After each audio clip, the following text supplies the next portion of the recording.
លោកឧត្តមសេនីយ៍ត្រីមីយត់ដឹកនាំកិច្ចប្រជុំផ្សព្វផ្សាយផែនការអនុវត្តទូនីតិភារកិច្ចប្រចាំខែកក្កដាទិសដៅអនុវត្តបន្តខែសីហានិងការពារសន្តិសុខរក្សាសណ្ដាប់ធ្នាប់សម្រាប់ដំណើរការប្រឡងសញ្ញាបត្រមធ្យមសិក្សាទុតិយភូមិ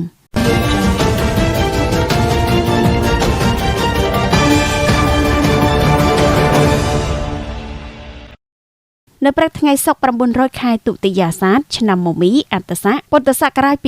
2570 ត្រូវនឹងថ្ងៃទី 7 ខែសីហាឆ្នាំ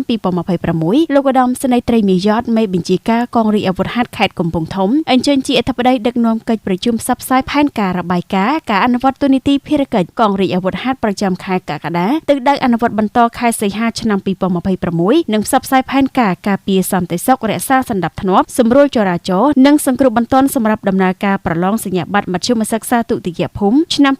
2026 សម័យប្រឡងនៅថ្ងៃទី 10 ដល់ថ្ងៃទី 11 ខែសីហាឆ្នាំ 2026 នាពេលខាងមុខនេះកិច្ចប្រជុំនេះមានការអញ្ជើញចូលរួមពីសំណាក់លោកស្រីមេបញ្ជាការរងខេត្តលោកនាយសេនាធិការរងប្រធានមន្ទីរទាំង 7 នាយការិយាល័យប្រធានអង្គភិបទាំង 2 មេបញ្ជាការកងរាជអាវុធហត្ថខេត្តមូលដ្ឋានក្រុងស្រុកទាំង 9 និងមេបញ្ជាការកងអនុសេនាធំកងរាជអាវុធហត្ថចល័តក្នុងនោះលោកឧត្តមសេនីយ៍ត្រីមេបញ្ជាការបានដាក់បទបញ្ជាយ៉ាងម៉ឺងម៉ាត់ដល់នាយទាហានរងនៅតាមគោលដៅមណ្ឌលប្រឡងត្រូវយកចិត្តទុកដាក់ការពារសន្តិសុខរក្សាសណ្ដាប់ធ្នាប់សម្រួលចរាចរណ៍ជូនលោកគ្រូអ្នកគ្រូសិស្សានុសិស្សដែលមកប្រឡងប្រកបដោយសុវត្ថិភាពទាំងចូលនិងចេញលោកឧត្តមសេនីយ៍ត្រីមេបញ្ជាការបានសង្កត់ធ្ងន់ដល់កម្លាំងកងរាជអាវុធហត្ថត្រូវតែណែនាំដល់បងប្អូនប្រជាពលរដ្ឋដែលនៅជុំវិញបរិវេណមណ្ឌលប្រឡងទាំងអស់ហាមដាច់ខាតចាក់ឧបករណ៍បំពងសំឡេងផ្សេងៗនៅតាមមណ្ឌលប្រឡងអាចធ្វើឲ្យរំខានដល់ការប្រឡងរបស់សិស្សានុសិស្សជាពិសេសត្រូវយកចិត្តទុកដាក់លើជនឆ្លៀតឱកាសមួយចំនួនដូចជាឆក់យករបស់មានតម្លៃផ្សេងៗពេលធ្វើដំណើរមកនឹងទៅ